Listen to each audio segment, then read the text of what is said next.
احمده واصلي على رسوله الكريم اما بعد فاعوذ بالله من الشيطان الرجيم بسم الله الرحمن الرحيم هو الذي ارسل رسوله بالهدى ودين الحق ليظهره على الدين كله وَكَفَى بِاللَّهِ شَهِيدًا محمد رسول الله والذين معه أشداء على الكفار رحماء بينهم تراهم ركعا سجدا يبتغون فضلا من الله ورضوانا سيماهم في وجوههم من أثر السجود ذلك مثلهم في التوراة ومثلهم في الإنجيل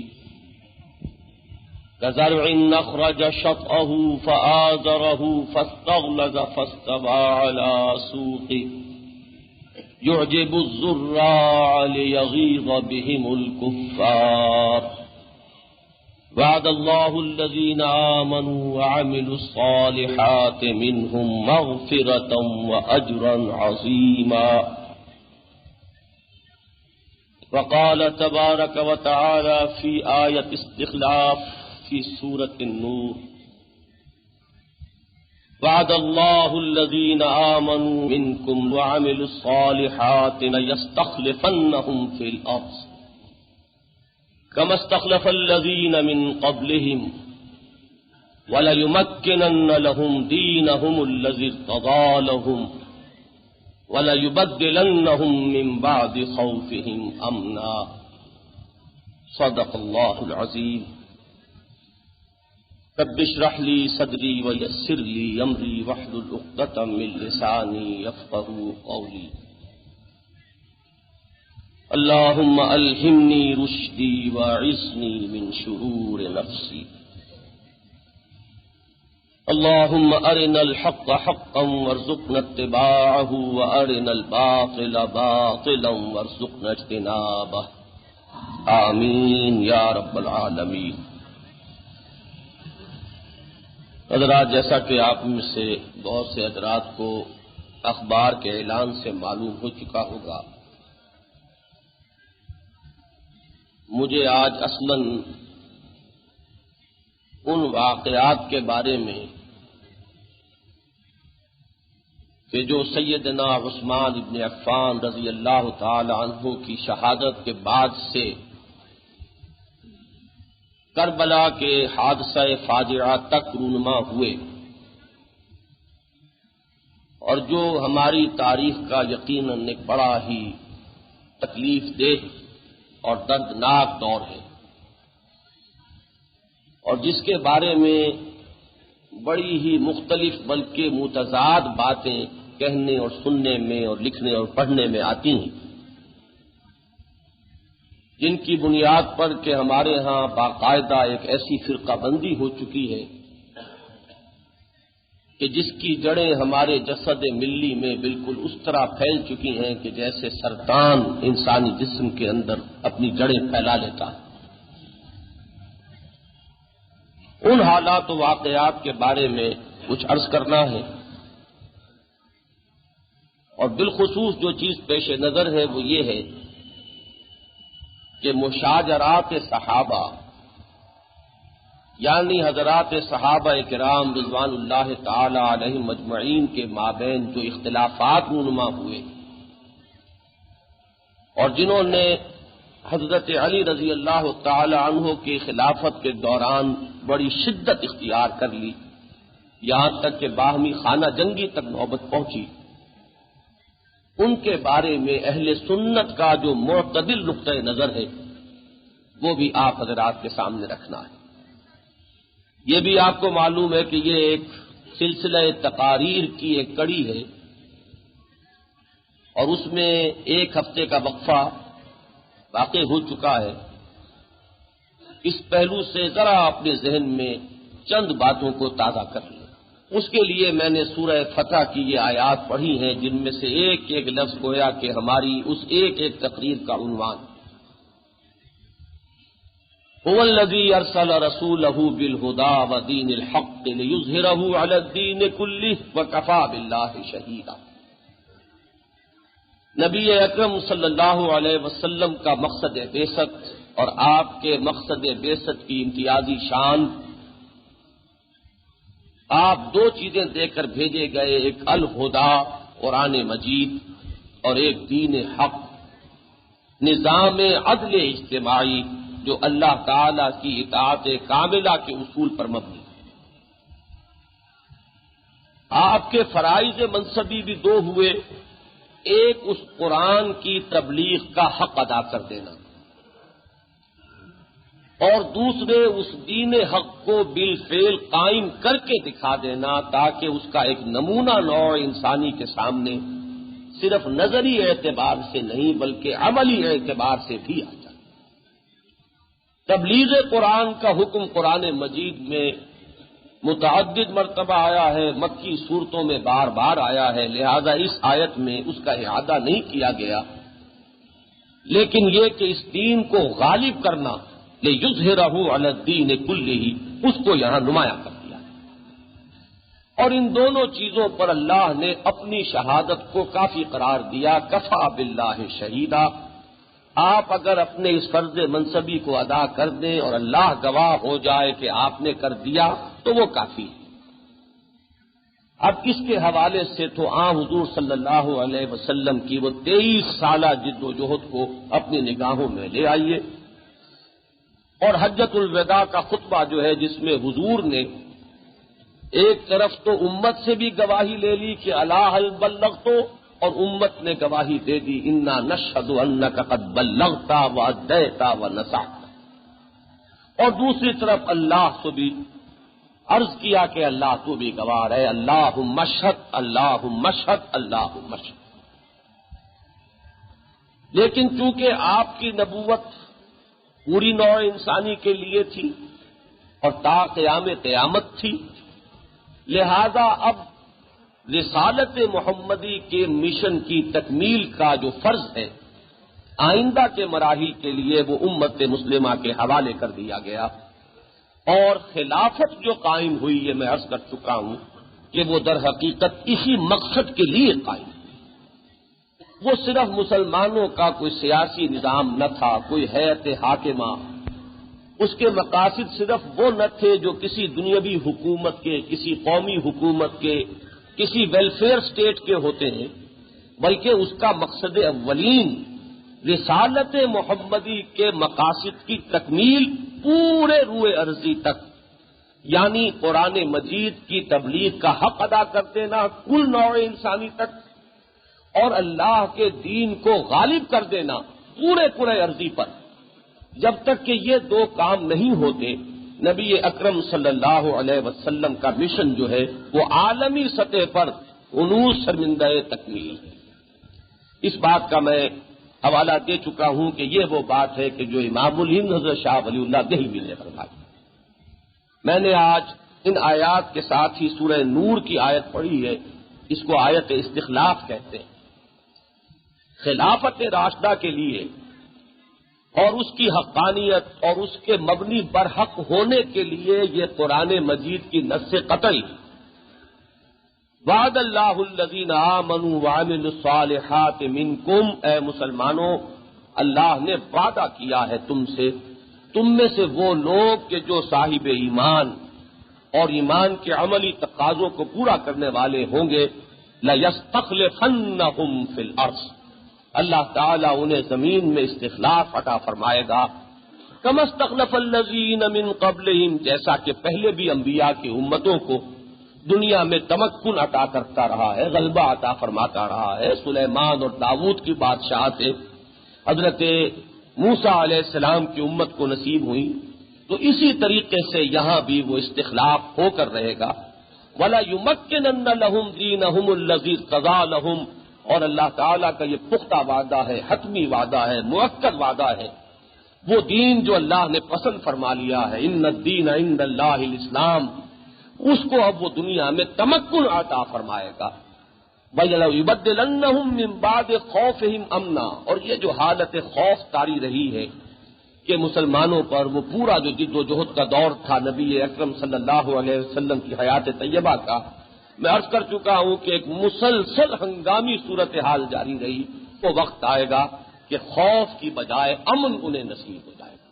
یہ تین وعدے ہیں کہ جو خلافت راشدہ کی صورت میں پورے ہوئے، اور اگر بالفرض خلافت راشدہ کو نکال دیا جائے تاریخ سے تو پھر اللہ تعالیٰ کا یہ جھوٹا ثابت ہو جاتا ہے وعدہ، اور اس کی صداقت جو ہے اس کا کوئی مصداق سامنے نہیں آتا۔ نعوذ باللہ من ذالک۔ اس اعتبار سے یہ آیہ مبارکہ بہت اہم ہے، اسی لیے اس کو آیہ استخلاف کا عنوان دیا گیا۔ جن آیات کا میں حوالہ دے رہا تھا اس میں اس آیہ کریمہ کے بعد فرمایا محمد الرسول اللہ صلی اللہ علیہ وسلم۔ یہ الفاظ جو یہاں آئے ہیں محمد اللہ کے رسول ہیں، یہ کس کانٹیکسٹ میں آئے ہیں؟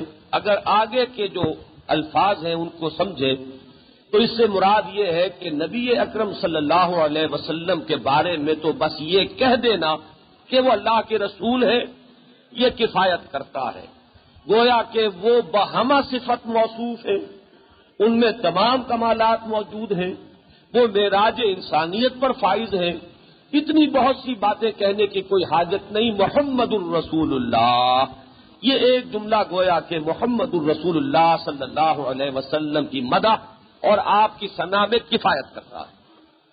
اس کے بعد فرمایا والذین معہ اشداء علی الکفار رحماء بینہم۔ اب یہاں ذکر ہوا صحابہ کرام کا والذین معہ کے حوالے سے، کیونکہ میری آج کی گفتگو میں یہ موضوع زیر بحث آئے گا، لہذا چند باتیں یہاں اچھی طرح سمجھ لیجئے۔ قرآن مجید کی نص سے قطعی سے ایک دو باتیں معلوم ہو رہی ہے صحابہ کرام کے بارے میں کہ وہ سخت ہیں کفار کے حق میں، اشداء علی الکفار، اور بہت سخت ہیں، ان میں کہیں کوئی کسی طرح بھی نرمی ایسی کہ جس کو کفار ایکسپلائٹ کر سکے۔ ایک نرمی ہے کسی بھوکے مرتے ہوئے پر رحم کھانا، کسی غریب پر کسی وقت انسان کو ترس آتا ہے، یہ اور ہے۔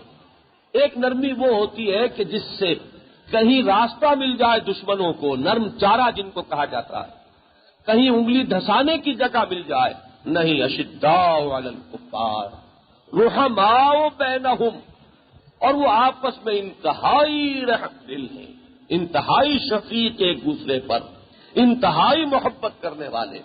یہ وہ محبت ہے جس کا خصوصی اللہ تعالیٰ نے احسان جتلایا ہے سورہ آل عمران میں کہ اللہ تعالیٰ ہی نے تمہارے مابین یہ الفت قائم کی ہے، اور اگر کہیں پوری دنیا کی دولت بھی صرف کی گئی ہوتی اس تالیف قلوب کے لیے تب بھی وہ تالیف قلوب نہ ہو سکتی جو محمد الرسول اللہ صلی اللہ علیہ وسلم کے ذریعے سے اللہ تعالیٰ نے مسلمانوں میں صحابہ کرام میں پیدا کر دی۔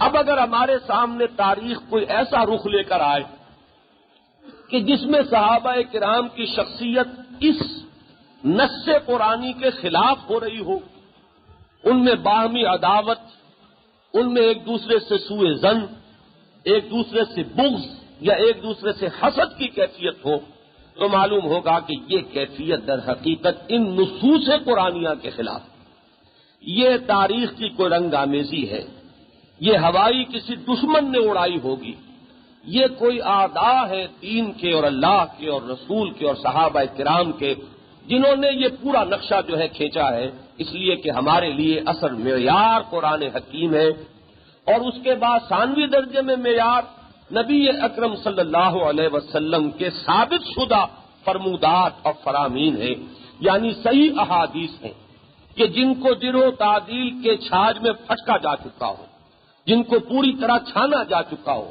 اور اس میں سے غلط چیزیں اور موضوع روایات نکالی جا چکی ہوں، ان کی بنیاد پر اگر دیکھا جائے تو وہ ساری داستان معلوم ہوتی ہے کہ اغیار نے در حقیقت نہ صرف یہ کہ صحابہ کرام کو بدنام کرنا چاہا ہے بلکہ در حقیقت نبی اکرم صلی اللہ علیہ وسلم کی شخصیت کو مجروح کیا ہے۔ اس لیے یہ دنیا کا ایک بالکل معروف قاعدہ ہے کہ درخت اپنے پھل سے پہچانا جاتا ہے۔ صحابہ کرام اس شجرہ طیبہ کے ثمر ہیں، پھل ہیں کہ جن کو ہم محمد الرسول اللہ صلی اللہ علیہ وسلم کے نام نامی سے جانتے ہیں۔ آپ کی تعلیم و تربیت، آپ کے تزکیے کا جو حاصل ہے وہ صحابہ کرام۔ اب اگر ان کے دلوں میں بھی حب دنیا اور حب جاہ اور حب حکومت اور حب اقتدار اور اس کے لیے ایک دوسروں کی گردنیں مارنے کا معاملہ موجود تھا، تو نتیجہ یہ نکلتا ہے کہ پھر در حقیقت ناکامی محمد کی ہے صلی اللہ علیہ وسلم۔ وہ کچھ نہ کر پائے، وہ کوئی اصلاح نہ کر سکے، وہ دلوں کے اندر کوئی انقلاب برپا نہ کر سکے، وہی نفسانیت اور وہی نفس پرستی جو ہے وہ موجود رہی۔ تو معلوم ہوا کہ ناوک نے تیرے سید نہ چھوڑا زمانے میں، اصل میں یہ زد کہاں پڑتی ہے؟ یہ زد محمد الرسول اللہ صلی اللہ علیہ وسلم پر پڑتی ہے۔ چنانچہ نبی اکرم صلی اللہ علیہ وسلم کا یہ قول مبارک تو آپ نے بہت سنا ہوگا خطبات جمعہ میں کہ اللہ اللہ فی اصحابی لا تتخذوهم من بعضی غرضا فمن احبهم فبحبی احبهم ومن ابغضهم فببغضی ابغضهم۔ بہت ہی پیارا جملہ ہے یہ۔ اللہ سے ڈرتے رہنا، اللہ سے ڈرتے رہنا میرے اصحاب کے بارے میں، ان کو میرے بعد ہدف ملامت نہ بنا بیٹھنا، ہدف تنقید نہ بنا بیٹھنا۔ جو ان سے محبت کرتا ہے وہ میری محبت کی وجہ سے کرتا ہے، اور جو ان سے بغض و عداوت رکھتا ہے اس کو در حقیقت بغض اور عداوت مجھ سے ہے، مجھ پر وہ نکال نہیں پا رہا، اور اس نے وہ بغض اور عداوت جو مجھ سے ہے وہ میرے صحابہ پر نکالا ہے۔ تو بہت ہی جامع فرمان ہے یہ نبی اکرم صلی اللہ علیہ وسلم کا۔ تو ایک طرف اس نص قرآنی کو ذہن میں رکھیے کہ اشداء علی الکفار رحماء بینہم، اور دوسری طرف نبی اکرم صلی اللہ علیہ وسلم کے اس فرمان کو ذہن میں رکھیے کہ اصحاب کے بارے میں حضور نے خود یہ فرمایا کہ من احبہم فبحبی احبہم ومن ابغضہم فببغضی ابغضہم۔ ان دونوں کو ذہن میں رکھ کر آگے چلیے۔ اب میں اپنے اصل موضوع کی طرف آ رہا ہوں۔ حضرت عثمان رضی اللہ تعالی عنہ کی شہادت جن حالات میں ہوئی وہ میں اپنی پچھلی تقریر میں کسی قدر تفصیل سے بیان کر چکا ہوں۔ نبی اکرم صلی اللہ علیہ وسلم نے جزیرہ نماء عرب کی حد تک انقلاب کی تکمیل فرمائی، امت کے حوالے کیا فلیبلغ شاہد الغائبہ، اور آپ نے مراجعت اختیار فرما لی اللہم فی الرفیق الاعلی۔ خلیفہ اول، اور میں نے عرض کیا تھا اس دن خلیفہ کامل حضرت ابوبکر صدیق رضی اللہ تعالی عنہ نے، اس کے بعد جو کچھ بھی عرب میں مخالفانہ تحریکیں اٹھیں، رجعت پسندانہ تحریکیں اٹھیں، ان سب سے بڑی ہمت اور بڑے حوصلے اور بڑی عزیمت کے ساتھ ان سب سے آپ نے ان سب کا سامنا کیا اور ان سب کو کچل کر، اور اندرون ملک عرب پورے امن اور امان کی کیفیت اور انقلاب محمدی کو اثر نو مستحکم کر کے وہ بھی اللہ تعالی کی طرف انہوں نے بھی مراجعت اختیار فرمائی۔ نبی اکرم صلی اللہ علیہ وسلم کی دعوت کا بین الاقوامی فیض یا عالمی مرحلہ یہ در حقیقت پورے آب و تاب کے ساتھ شروع ہوا دور فاروقی اور دور عثمانی میں۔ چنانچہ کل 20 سال، 10 سال حضرت عمر کی خلافت کے اور 10 سال حضرت عثمان رضی اللہ تعالیٰ عنہ کی خلافت کے، اس لیے کہ سال 1.5 سال کا عرصہ شمار کر لیجئے کہ اس میں باہمی اختلافات اور بلوے کی ایک شکل بن گئی تھی۔ کم سے کم یہ 20 سال ایسے ہیں کہ جن میں وہ ایک سیلاب چلا ہے کہ تھمتا نہ تھا کسی سے سیل رواں ہمارا۔ پورا شام فتح ہوا، عراق فتح ہوا، ایران فتح ہوا، پورا شمالی افریقہ فتح ہو گیا، اور ادھر چلیے تو ترکستان کے علاقے تک جو ہے وہ معاملہ چلا جا رہا ہے۔ تو یہ اتنے وسیع علاقے پر وہی بات ہو گئی لِیُظْہِرَہُ عَلَى الدِّینِ کُلِّہ، اللہ کا دین غالب ہو گیا۔ لیکن جب اندرون ملک حضور کے انقلاب کے خلاف تحریکیں اٹھی تھی تو کیسے ممکن تھا کہ بیرون عرب جو ہے اس طرح کی تحریکیں نہ اٹھتی؟ وہ انتقامی جذبات موجود تھے، اور میں یہ عرض کر چکا ہوں کہ تاریخ یہ بتاتی ہے، اس کے مختلف عوامل کو اگر سامنے رکھیں کہ یہ جذبہ انتقام کا سب سے زیادہ شدید تھا ایران میں، اس وجہ سے بھی کہ ایران کے بالکل ہی پرزے ہو گئے سلطنت کسریٰ تھے، جبکہ سلطنت روما کا کچھ نہ کچھ حصہ بہرحال ابھی باقی تھا. شمالی افریقہ سے بے دخل ہو گئی تھی، مغربی ایشیا سے بے دخل ہو گئی تھی، لیکن اس کے مقبوضات جو ہیں یورپی وہ ابھی انٹیکٹ تھے. کچھ اس وجہ سے بھی کہ یہ سلطنت روما میں کوئی اسٹرانگ نیشنلسٹ سینٹیمنٹ موجود نہیں تھا، اس لیے کہ مختلف اقوام تھی، مختلف ان کے آٹونومس علاقے تھے، ان کے اپنے سلاطین بھی تھے، بہت سی زبانیں بولی جاتی تھیں. لیکن سلطنت ایران جو ہے وہ کلچرل اعتبار سے، ثقافتی اعتبار سے ایک وحدت تھی، لہذا وہاں وہ ایک نیشنلسٹ جو سینٹیمنٹ ہوتا ہے، ایک قوم پرستانہ جذبہ وہ شدت کے ساتھ موجود تھا. تو یہ دو اسباب ہیں جن کو ذہن میں رکھنا چاہیے کہ اصل میں وہ جو کاؤنٹر ریولیوشنری موومنٹس ہیں ان کا نقطۂ آغاز بھی سرزمین ایران بنی، اور بعد میں پوری تاریخ کے دوران یہی مرکز بنا رہا ہے. جتنی بھی تحریکیں اٹھی ہیں وہ یہیں سے اٹھی ہیں، اس لیے کہ یہی زمین تھی زرخیز کہ جہاں اس قسم کے بیج جو ہے وہ پورے طور پر بارآور ہو سکتے ہیں. چنانچہ پہلا وار حضرت عمر فاروق پر ہوا رضی اللہ تعالی عنہ. ایرانی ہے ابو لولو فیروز بھی، اور ایرانی اس کا پشپنا ہرمزان بھی. سازش موجود ہے، تمام اس کے شواہد موجود ہیں.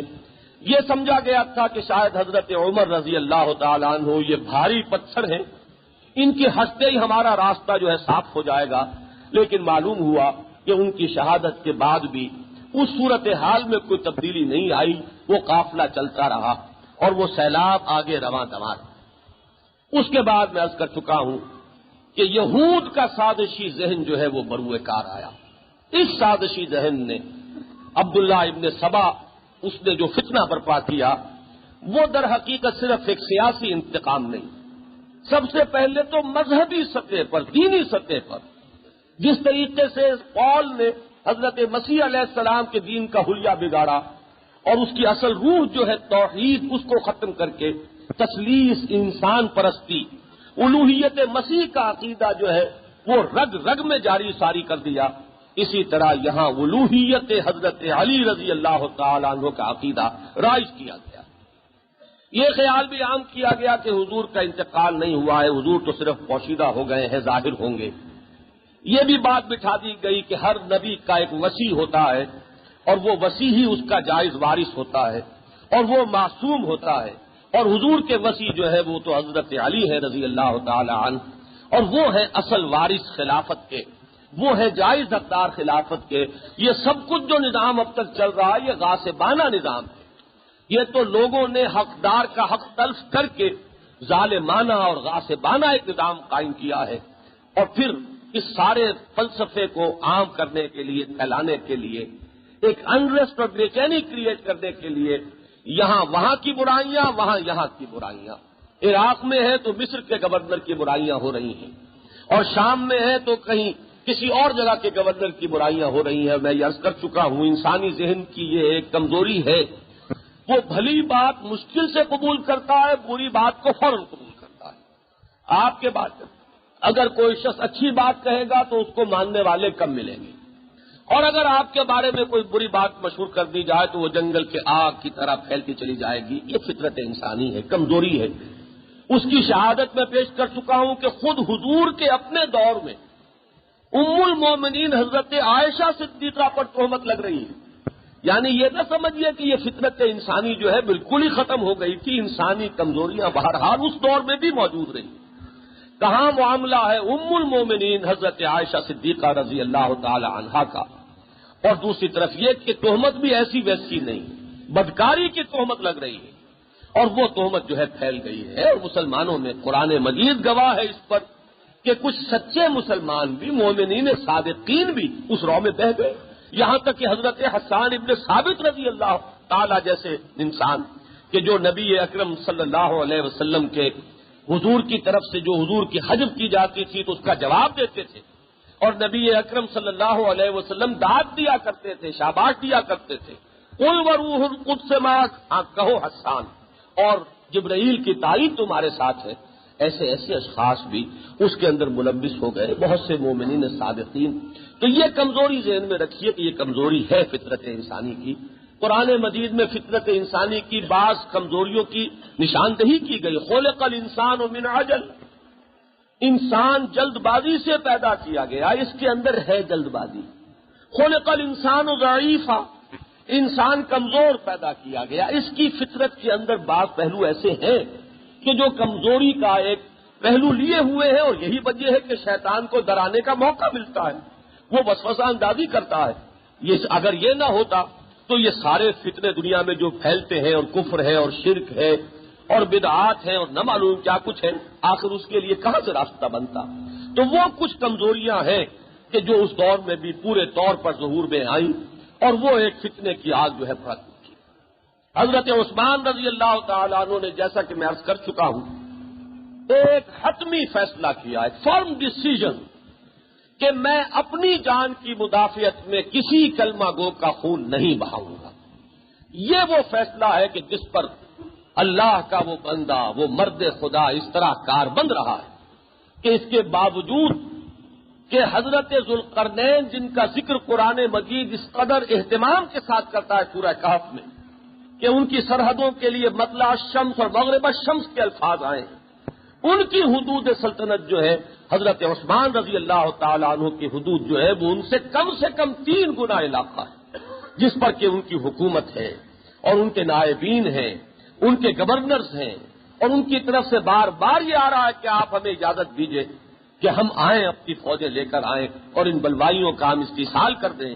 میں عرض کیا کرتا ہوں کہ بوٹی تو اور ہے، ان کا کہیں چھینٹا تک کہیں نہیں ملنا تھا کہ وہ کہاں تھے وہ بلوائی، لیکن یہ کہ حضرت عثمان کے پاس جب بھی گئے اجازت طلب کرنے کے لیے جنگ کی، ان کا ایک ہی جواب تھا، اما القتال فلا، نہیں، جنگ کی اجازت میں نہیں دے سکتا۔ حضرت علی اجازت طلب کرتے ہیں، حضرت علی ہیں جو حضرت عثمان کی مدافعت میں آ کر بلوائیوں کے تمام الزامات کا جواب دیتے ہیں، حضرت علی ہیں جو حضرات حسنین کو کھڑا کرتے ہیں حضرت عثمان کے دروازے پر کہ یہاں سے کوئی شخص اندر جانے نہ پائے، اور پھر اگر ہمیں یہ سنایا جائے کہ ان کے مابین کوئی دشمنی تھی یا حضرت علی حضرت عثمان کے مابین کوئی سوء ظن کا معاملہ تھا، تو ظاہر بات ہے کہ ان شواہد کے ہوتے ہوئے اور اصلاً ان نصوص کی بنیاد پر کہ جو میں پہلے بیان کر چکا ہوں کہ اشداء علی الکفار رحماء بینہم، اگر اس آیت کا مصداق یہ 4 افراد بھی نہ ہوئے،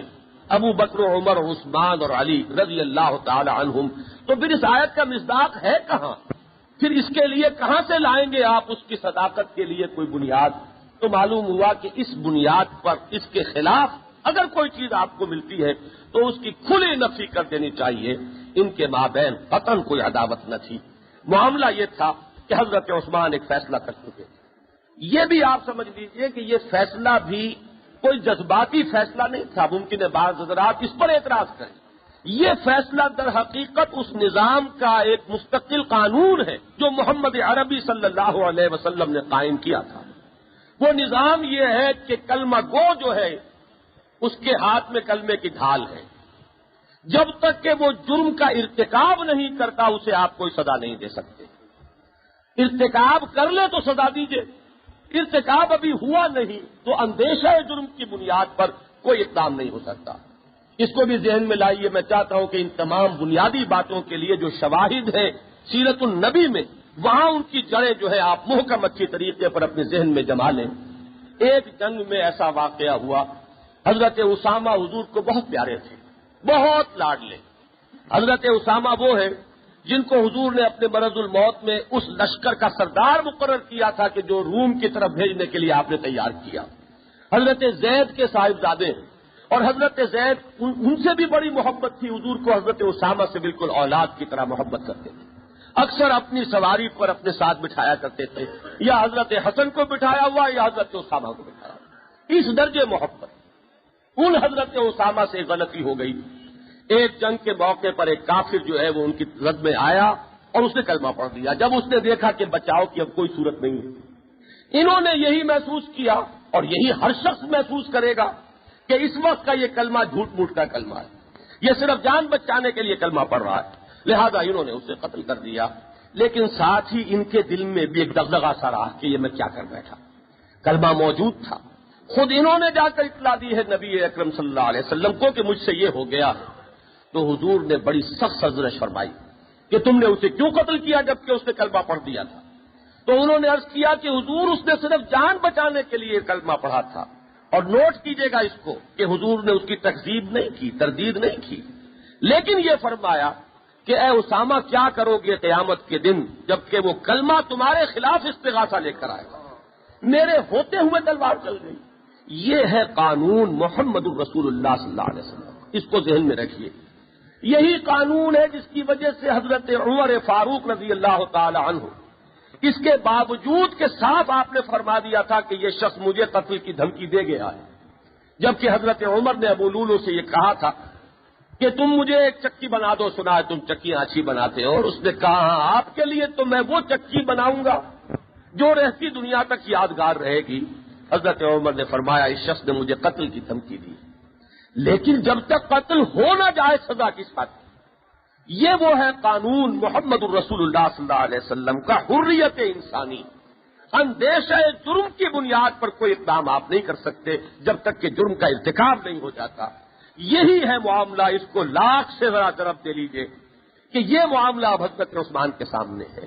جو بھی سامنے آئے ہیں وہ کلمے کی ڈھال لے کر آئے ہیں، ان کے دلوں میں چھپی ہوئی ہے خباثت، دشمنی جتنی بھی ہے وہ اندر ہے۔ جب جو گفتگو ہوتی ہے اس میں حضرت علی ہو یا کوئی اور ہو انہیں لاجواب کر دیتے ہیں، لیکن یہ ہے کہ وہ سمجھنے کے لیے تو آئے نہیں تھے۔ یہ تو ایک فتنہ تھا، ایک عظیم انتقام تھا جو یہودیت جو ہے وہ لے رہی تھی محمد الرسول اللہ صلی اللہ علیہ وسلم کے لائے ہوئے دین سے۔ یہ انتقام جو ہے ظاہر بات ہے کہ یہ اس طرح باتوں سے اور صرف عقلی دلیلوں سے تو یہ بات ان کی رکنے والی نہ تھی، لیکن ایک ہی صورت تھی کہ اقدام کیا جائے، اور اقدام کیسے کریں؟ اس لیے کہ اب تک کسی جرم کا ارتکاب انہوں نے نہیں کیا، اور صرف وہ حضرت عثمان پر اپنی ساری جد و جہد کو مرتکز کیے ہوئے ہیں۔ حضرت عثمان فرماتے تھے کہ یہ میرا خون چاہتے، میں اس کے لیے تیار نہیں ہوں، اپنا خون دے دوں گا، اپنی جان دے دوں گا، لیکن یہ کہ ان کسی کلمہ گو کا خون اپنی جان کی مدافعت میں بہانے کے لیے تیار نہیں۔ ایک دفعہ اگر یہ تلوار اٹھ گئی، یہ بھی قول ہے حضرت عثمان کا رضی اللہ تعالی عنہ، تو پھر فتنے کی ایک آگ جو ہے وہ بھڑک گئی۔ تو بہرحال شہادت عثمان رضی اللہ تعالی عنہ ہو گئی۔ یہاں سے اب چلتا ہے ہمارے تاریخ کا وہ الفتنۃ الکبریٰ کا دور، یہ اس کا آغاز ہے۔ حضرت عبداللہ ابن سلام رضی اللہ تعالی عنہ کا قول میں آپ کو سنا چکا ہوں کہ انہوں نے بلوائیوں سے یہ کہا تھا کہ کبھی ایسا نہیں ہوا کہ کوئی نبی قتل ہوا ہو اور پھر 70,000 انسان قتل نہ ہوئے، یا یہ کہ کبھی کوئی نبی کا خلیفہ برحق قتل ہوا ہو اور پھر کم سے کم 35,000 انسان قتل نہ ہوئے۔ تو وہی معاملہ ہوا، 84,000 مسلمان ایک دوسرے کی تلواروں اور تیروں اور نیزوں کا نشانہ بنے۔ ایک دور میں سوچتا رہا کہ یہ حضرت عبداللہ ابن سلام رضی اللہ تعالی عنہ کی جو دی ہوئی فگرز ہیں 70,000 اور 35,000، یہاں 84,000 ہیں، حالانکہ وہاں وہ کہہ رہے کہ تورات کی بنیاد پر مجھے یہ معلوم ہے کہ اگر کوئی خلیفہ برحق شہید کر دیا جائے ناحق تو پھر اس کا بعد جو ہے 35,000 انسان ضرور قتل ہوتے ہیں۔ بعد میں مجھے خیال آیا کہ حضور کا وہ قول بھی تو ہے کہ ہم علماء امتی کا انبیاء بنی اسرائیل، یہ امت محمد ہے علیہ صاحب الصلاۃ والسلام، اس کے علماء کا مقام انبیاء کے برابر ہے، تو خلفائے راشدین کا مقام کیا ہوگا؟ چنانچہ وہاں 70 کے بجائے 84,000 انسان ہیں کہ جو ایک دوسرے کی تلواروں سے اور ایک دوسرے کے نیزوں کا نشانہ بن کر جنہوں نے داعی اجل کو لبیک کہا۔ یہاں سے مسئلہ کھڑا ہوتا ہے مشاجرات صحابہ کا۔ حضرت علی رضی اللہ تعالی عنہ کے ہاتھ پر انہی بلوائیوں نے سبقت کر کے بیٹھ کر، اور اس کے بعد سے حضرت معاویہ رضی اللہ تعالی عنہ، حضرت عمرو بن العاص رضی اللہ تعالی عنہ، ان کا، اور ادھر حضرت عائشہ صدیقہ، حضرت طلحہ، حضرت زبیر، یہ ایسے بڑے بڑے جو جلیل القدر صحابہ ہیں، ان کا حضرت علی رضی اللہ تعالی عنہ سے اختلاف۔ حضرت علی کا موقف یہ تھا رضی اللہ تعالی عنہ کہ آپ لوگ میرے ہاتھ پر بیعت کر لیں، پھر میں قاتلین عثمان سے قصاص لے لوں، اور ادھر ان حضرات کا موقف یہ تھا کہ آپ پہلے خون عثمان کا قصاص دلوائیں، قاتلین عثمان کو کیفر کردار تک پہنچائیں، پھر ہم آپ کے ہاتھ پر بیعت کر لیں گے۔ یہ ہے وہ الجھاؤ کہ جو پیدا ہو گیا، اور میں یہ چاہتا ہوں کہ اس معاملے میں اگرچہ اہل سنت کی رائے اور اہل تشیع کی رائے بظاہر ایک دوسرے سے مشابہ ہے، بظاہر کے لفظ کو اچھی طرح انڈرلائن کر لیجئے، یعنی یہ کہ اہل تشیع کا کہنا بھی یہ ہے کہ حضرت علی برحق اور ان کے خلاف اٹھنے والے سب وہ غلطی پر تھے، اور اہل سنت کا بھی تقریباً اجماع اس پر ہے، علماء اہل سنت کا، محققین کا تقریباً اجماع ہے، اس پر کوئی رائے دوسری ہے تو وہ شاذ ہے۔ اجماع کا درجہ جس سے حاصل ہے وہ یہی ہے کہ حضرت علی رضی اللہ تعالیٰ عنہ کا موقف حق پر تھا، اور حضرت معاویہ ہو، حضرت عمرو بن العاص ہو، حضرت عائشہ صدیقہ ہو رضی اللہ تعالیٰ عنہ مجمعین، یہ غلطی پر تھے۔ لیکن اس غلطی اور اس غلطی میں زمین و آسمان کا فرق ہے، اس کو اچھی طرح سمجھ لیجئے، اسی لیے لفظ بظاہر کو میں نے انڈرلائن کیا ہے۔ ایک عقیدہ یہ ہے کہ حضرت علی ہے معصوم، اور معصوم ہونے کی بنیاد پر جو ان کا مخالف ہوگا اسے غلطی پر کہنا تو بات بڑی نرم ہو گئی، اس کو تو کفر کہیے، اسے شرک کہیے، اسے باغی کہیے، اسے واجب القتل کہیے، جتنے الفاظ بھی آپ اس پر جوڑتے چلے جائیں، جو منطقی اعتبار سے اس کا نتیجہ بنتے ہیں وہ سب درست ہو جائیں گے، جبکہ یہ مان لیا جائے کہ حضرت علی رضی اللہ تعالیٰ عنہ معصوم، یہ در حقیقت وہ امامت معصومہ کا عقیدہ ہے کہ جس کے نتیجے میں توحید اور رسالت کے بعد ایک مستقل ادارے کا اضافہ ہوا ہے، اور وہ ادارہ ہے امامت معصومہ، کہ امام مامور من اللہ ہوتا ہے، امام معصوم ہوتا ہے، امام مفترض الطاعہ ہوتا ہے۔ یہ عقیدہ جو ہے یہ ہمارے اور اہل تشیع کے مابین جو بنیادی اختلاف ہے، جو اصل پوائنٹ ہے کہ جہاں سے ان کا راستہ اور ہمارا راستہ اور ہو جاتا ہے، وہ یہ عقیدہ ہے۔ ہمارے ہاں یہ بات اچھی طرح ذہن نشین کیجئے، یہاں کسی کا دل دکھانا مقصود نہیں، کسی پر تنقید کرنی مقصود نہیں، یہ اہل سنت کا اجتماع ہے، اور پیش نظر صرف یہ ہے کہ اہل سنت اپنے موقف کو اچھی طرح سمجھ لیں، اس لیے کہ غلطی کچھ اس طریقے سے وہ ایک پروپیگنڈے کے تحت غلط نقطہ نظر ذہنوں میں رچا بسا دیا گیا ہے کہ اکثر اہل سنت جو ہے وہ بھی بے سمجھے بوجھے غیر شعوری طور پر تقریباً وہی باتیں کرتے ہیں کہ جو وہ کرتے ہیں۔ اس لحاظ سے صرف اپنے ہاں اس بات کی کوشش کرنی مقصود ہے کہ جو ہمارا نقطہ نظر ہے، اہل سنت کا جو عقیدہ ہے، جو ان کا متفق کا نقطہ نظر ہے، وہ پورے طور پر سامنے آتا ہے۔ ہمارے نزدیک، اہل سنت کے نزدیک، معصومیت جو ہے وہ صرف خاصہ انبیاء ہے، معصوم صرف نبی ہوتا ہے۔ اس معصومیت کے اندر دو چیزیں شامل ہیں، اس کو ذہن میں رکھیے۔ نبی سے اول تو خطا ہوتی ہی نہیں، اگر خطا ہو بھی تو جانب نفس میں نہیں ہوتی، جانب خیر میں ہوتی۔ کسی اچھی بات میں ذرا حد اعتدال سے تجاوز ممکن ہے، اور اس قسم کی خطا پر بھی اللہ تعالی نبی کو قائم رہنے دیتا، بلکہ اصلاح فرما دیتا، غلطی پر فوراً ٹوک دیتا ہے۔ اب یہ تین باتیں ذہن میں رکھیے۔ اول تو خطا ہے نہیں، گناہ کا لفظ جو ہے وہ تو ہم استعمال کر ہی نہیں سکتے نبی کے۔ خطا اگر کوئی ہے تو وہ خطا جانب نفس میں نہیں ہے، نفسانیت کی بنیاد پر نہیں ہے، بلکہ جانب خیر میں، کسی اچھائی کے اندر انسان وہ جو نقطہ عدل ہے، نقطہ اعتدال ہے، اس سے تجاوز کر جائے، اس کا امکان ہے۔ لیکن اس قسم کی خطا پر بھی نبی کو قائم نہیں رہنے دیا جاتا، کہ اللہ تعالیٰ کا ذمہ اللہ نے لیا ہوا ہے کہ وہ اپنے نبیوں کی اس طرح کی خطاؤں کو بھی ٹوک کر ان کی اصلاح فرمائے۔ اس کے بعد جو صحابہ کرام کا معاملہ ہے وہ یہ ہے کہ ان کے بارے میں بھی ہمارا جو متفقہ عقیدہ ہے، یہ امام ابو حنیفہ رحمہ اللہ کی جو تصنیف ہے الفقہ الاکبر، اس میں یہ ساری باتیں پورے وضاحت کے ساتھ لکھی ہوئی ہیں، موجود ہیں۔ صحابہ کے بارے میں بھی ہم خیر کے سوا کچھ نہیں کہتے۔ الصحابہ تو کلہم عدول، صحابہ جتنے بھی ہیں ان میں کسی کے بارے میں بھی بدنیتی کا کوئی شائبہ ہم نہیں، کوئی شبہ نہیں کر سکتے۔ وہاں بھی اگر خطا ہو سکتی ہے، خطا کا امکان ہے، لیکن خطا وہاں بھی نفسانیت کی بنیاد پر نہیں ہوگی، نفس پرستی کی بنیاد پر نہیں ہوگی، بدنیتی کی بنیاد پر نہیں ہوگی، بلکہ صحابہ کرام کے لیے خطائے اجتہادی کا امکان ہے۔ اس اصطلاح کو بھی اچھی طرح سمجھ لیں.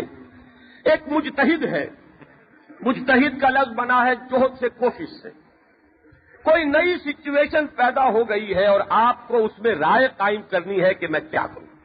جیسے کہ اجتہاد ہے ہمارے ہاں، حالات بدلتے ہیں، نئے نئے مسائل پیدا ہو جاتے ہیں. آج کل لمیٹڈ کمپنیاں ہیں، پہلے اس نوعیت کا کاروبار نہیں تھا.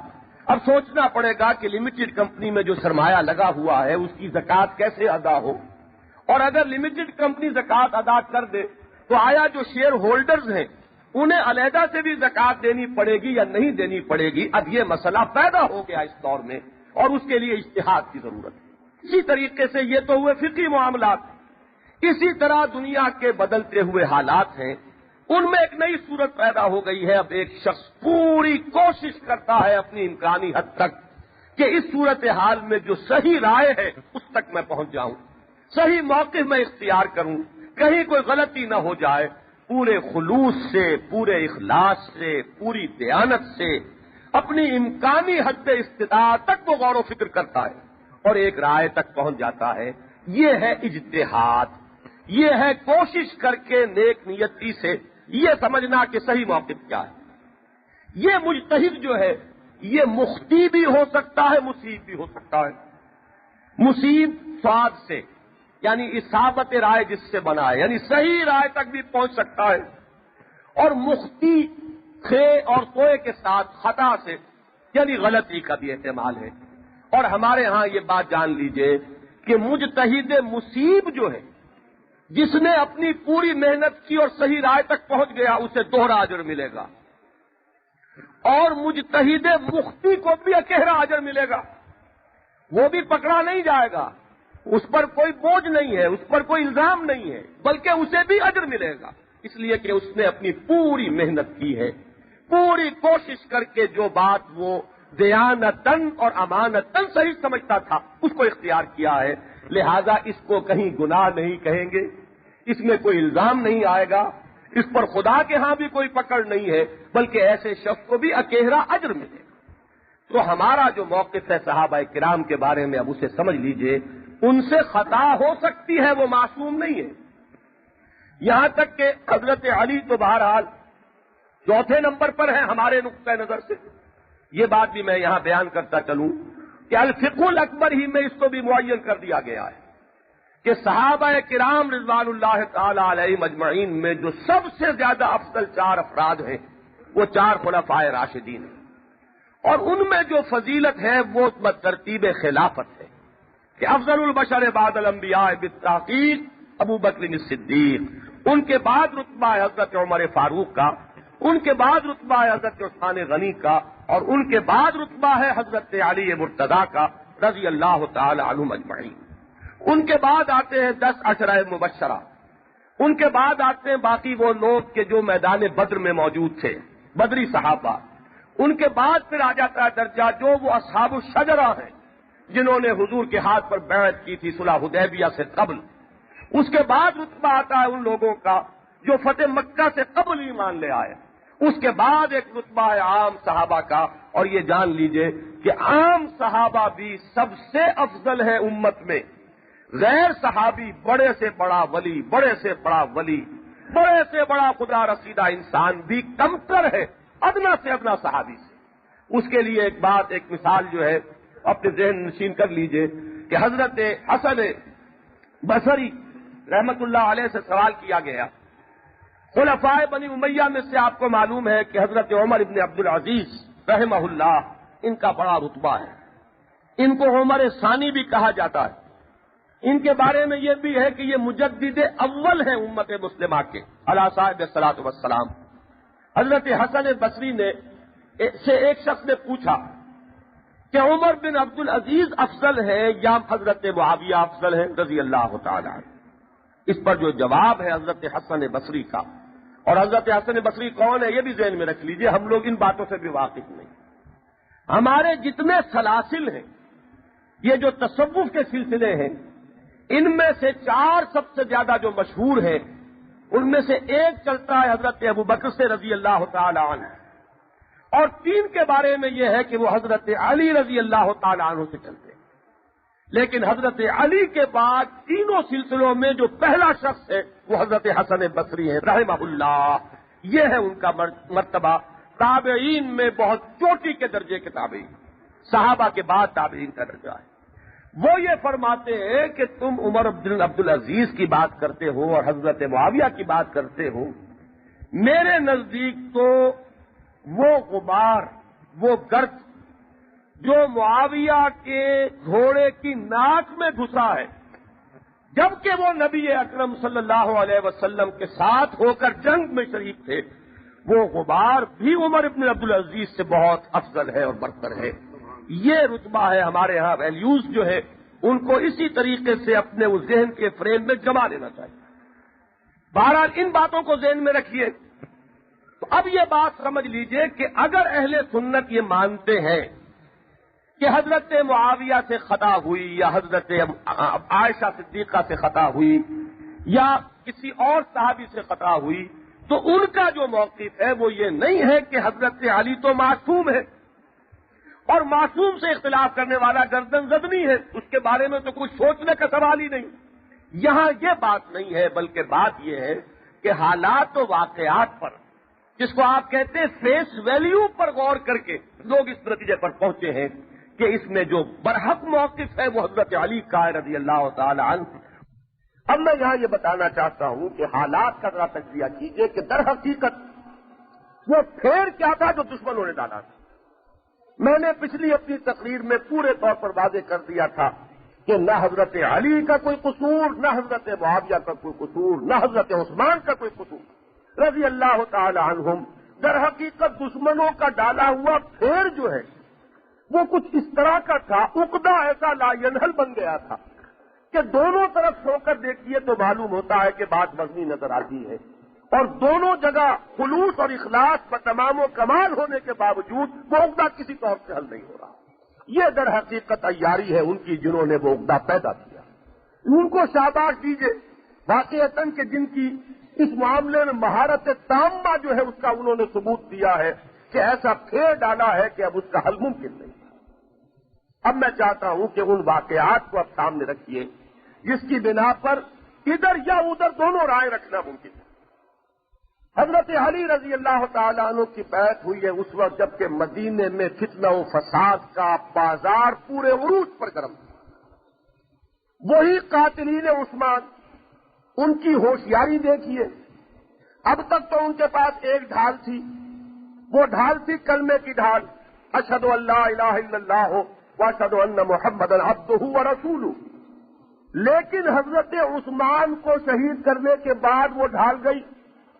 اب جرم کا ارتکاب ہو گیا ہے، اب قصاص کے لیے وہ پورے مستحق ہو چکے ہیں، سزا کے پوری طرح حقدار اور مستوجب ہو چکے ہیں. انہوں نے ایک ڈھال اور اپنے ہاتھ میں سنبھال لی، اور وہ ڈھال یہ تھی کہ وہ گئے اور مجبور کر کے حضرت علی کا ہاتھ کھینچا اور پر بیعت کر لی. یہ ہے در حقیقت وہ پھندا کے جو انہوں نے ڈالا ہے. حضرت علی رضی اللہ تعالیٰ عنہ کا اس موقع کا جو خطبہ ہے اس کو پڑھیے. انہوں نے بعد میں آ کر جو خطبہ دیا ہے کہ تم نے میرے انکار کے باوجود میرا ہاتھ کھینچ کر میرے ہاتھ پر بیٹھ کی. اور یہی بدبخت وہ لوگ ہیں جو بعد میں بار بار حضرت علی کے حکم کے خلاف کرتے رہے. انہوں نے ہر موقع پر حضرت علی کی منشا کے خلاف ایک راستہ اختیار کیا ہے. اور نہج البلاغہ ہم اپنی کتابیں نہیں کہتے، وہ پڑھ کر دیکھ لی. حضرت علی نے جیسی جیسی تنقیدیں اپنے ان ساتھیوں پر کی. یہ لوگ ہیں کہ جو ہر موقع پر گویا کہ حضرت علی رضی اللہ تعالیٰ عنہ کو بے بس کر دیتے تھے، اور انہوں نے تو در حقیقت حضرت علی کے ہاتھ پر جو بیعت کی تھی تو وہ مخلصانہ بیعت نہ تھی، وہ حضرت علی کو رضی اللہ تعالیٰ عنہ ایک ڈھال کے طور پر استعمال کرنا چاہتا. اس کا ثبوت ملتا ہے آپ کو تاریخ میں. حضرت حسن رضی اللہ تعالیٰ عنہ نے حضرت علی کو منع کیا، مشورہ دیا کہ ابا جان یہ وقت فتنے کا وقت ہے، اور اس فتنے کی حالت میں آپ یہ بیعت قبول نہ کیجیے. اب یہاں سے بات سمجھ لیجیے. اگر کوئی شخص یہ سمجھتا ہے کہ یہ حضرت علی کی غلطی ہے، کہنے کو کوئی شخص کہہ سکتا ہے، لیکن میں جواب دیتا ہوں کہ حضرت علی کے لیے یہ کیسے ممکن تھا کہ امت کو وہ بغیر کسی خلیفہ کے رہنے دیتے. ٹھیک ہے حالات خراب ہے، کیوس ہے، لیکن انارکی جو ہے وہ بھی تو ناقابل قبول ہے. کوئی نظم ہی نہ ہو، کوئی مرکزیت ہی نہ ہو، تب تو یہ معاملہ جو ہے جنگل کی آگ کی طرح بھڑک جائے گا۔ اگر حضرت علی اس خلافت کو قبول کر رہے ہیں، بیعت کو قبول کر رہے ہیں، تو ان کی نیت یہ ہے، لہذا ان پر ہم ان کی نیت کے اعتبار سے قطعاً کوئی اعتراض وارد نہیں کرتے۔ وہی بات کہ ان کی نیت میں کوئی فطور نہیں، ان کی نیت جو ہے اس میں کسی شک و شبے کی گنجائش نہیں، لیکن بہرحال کسی تیسرے شخص کے لیے یہ کہنے کا حق موجود ہے کہ حضرت علی رضی اللہ تعالی عنہ نے اس وقت جو خلافت کی بیعت قبول کی ہے، ان حالات میں، ان ایب نارمل حالات میں، تو یہ آپ کی ایک اجتہادی غلطی ہے، کہنے والے کو کہنے کا حق حاصل ہے، لیکن جیسا کہ میں نے عرض کیا، خود حضرت علی رضی اللہ تعالی عنہ کی طرف سے اگر اس کا بات پر غور کیا جائے ان کے موقف کے اعتبار سے، تو بات پوری وزنی ہے کہ امت کو بغیر کسی نظم کو چھوڑ دینا یہ خود ایک بہت بڑے فتنے کو دعوت دینے کے مترادف ہے۔ یہاں میں ذرا ذہن منتقل ہوا ہے تو آپ کو بھی شریک کر لوں، یہاں غور کیجئے، جو لوگ اعتراض کرتے ہیں حضرت ابو بکر اور حضرت عمر پر رضی اللہ تعالیٰ عنہ کہ حضور کی تدفین نہیں ہوئی اور یہ خلافت کے جھگڑے چکاتے پھر رہے ہیں، انہیں یہاں سوچنا چاہیے کہ بات کیا تھی۔ یہاں پر اگر کوئی شخص اسی طرح کا الزام لگانا چاہے تو حضرت علی کی ذات پر اس سے کہیں زیادہ گھناؤنا جرم آتا ہے کہ حضرت عثمان کی لاش پڑی ہوئی ہو اور بلوائیوں کا ایسا زور ہو کہ وہ دفن نہ کرنے دے رہے ہوں، اور رات کے وقت بڑی مشکل سے کچھ لوگوں نے حضرت عثمان ہی کے گھر کا دروازہ اکھاڑ کر اور اس کے اوپر ان کی لاش لے کر گئے، اور اس تیزی سے گئے ہیں کہ ان کا سر کھٹا کر بول رہا تھا اس لکڑی کے ساتھ۔ اس حالت میں ذو النورین رضی اللہ تعالی عنہ کی تدفین ہوئی، پھر بلوائی آڑے آ گئے، مسلمانوں کے قبرستان میں دفن نہیں ہونے دیا، یہودیوں کے قبرستان میں لے جاؤ، اور وہاں تدفین ہوئی ہے۔ جو گئے ہیں وہاں انہیں معلوم ہے کس طرح جنت البقیع کا ایک بالکل علیحدہ سی ایک ٹانگ نکلی ہوئی ہے جہاں حضرت عثمان رضی اللہ تعالیٰ عنہ کی قبر ہے، اس لیے کہ وہ جگہ اس وقت جنت البقیع میں شامل نہیں تھی، یہ بعد میں اس کو شامل کیا گیا ہے۔ تو جہاں یہ حالات تھے، نبی اکرم صلی اللہ علیہ وسلم کی انتقال کے وقت ایسا کوئی فتنہ موجود نہیں تھا۔ امت کی مصلحت کسی میں تھی کہ معاملہ چکا دیا جائے، اختلاف رائے ہو رہا تھا، انصار سمجھ رہے تھے کہ ہمارا حق ہے، لہذا یہ کہ اگر ذرا سی بھی تاخیر اس وقت ہو جاتی تو امت کا شیرازہ ہو سکتا ہے کہ منتشر ہو جاتا۔ ایک مرتبہ بیعت ہو جانے کے بعد پھر اس بیعت کا لیا جانا واپس یہ آسان نہ ہوتا۔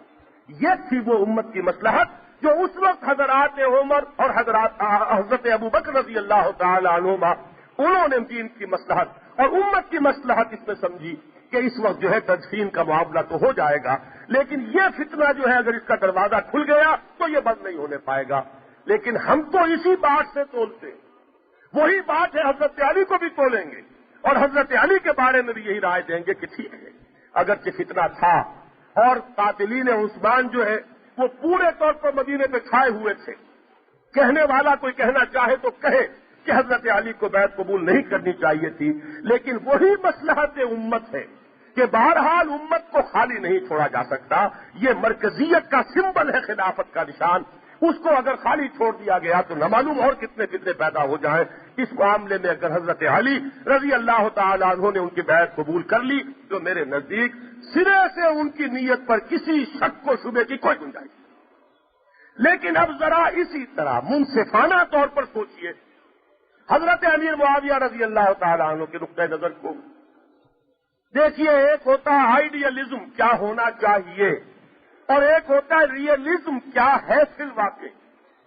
وہ جو کچھ دیکھ رہے ہیں وہ یہ ہے کہ وہی قاتلین عثمان جن کے ہاتھوں سے خون ٹپک رہا ہے حضرت عثمان کا رضی اللہ تعالی عنہ، وہی ہے جو حضرت علی کے گرد جمع ہو چکے ہیں، ان کو اپنے گھیرے میں لے چکے ہیں، وہ حضرت علی پر اس درجے حاوی ہو چکے ہیں کہ جیسے ہی ہم بیعت کریں گے ہماری گردنیں اڑ جائیں گی۔